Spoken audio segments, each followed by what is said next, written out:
சோழபுரம் அருள்மிகு அருள்மொழிநாதர் திருக்கோவில் உற்சவத்தினை முன்னிட்டு 5ஆம் நாள் மண்டகப்படி திருநாளில் நாலுக்கோட்டை ஊராட்சி மன்ற தலைவர் மணிகண்டன் தலைமையில் சுவாமி அம்பாள் திருவதியுலா நடைபெற்றது.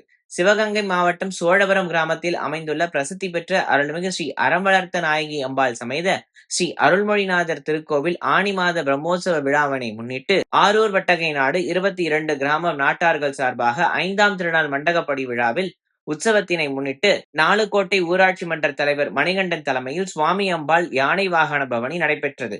முன்னதாக கோயில் மண்டபத்தில் உற்சவர் விநாயக பெருமான் மூஷிக வாகனத்திலும், முருகப்பெருமான் மயில் வாகனத்திலும், ஸ்ரீ அருள்மொழிநாதர் பிரியாவிடை அம்பாள் யானை வாகனத்திலும், அறம் வளர்த்த நாயகி அம்பாள் அன்ன வாகனத்திலும், ஸ்ரீ சண்டிகேஸ்வரர் சின்ன ரிஷப வாகனத்திலும் சர்வ அலங்காரத்தில் எழுந்தருளினார்கள்.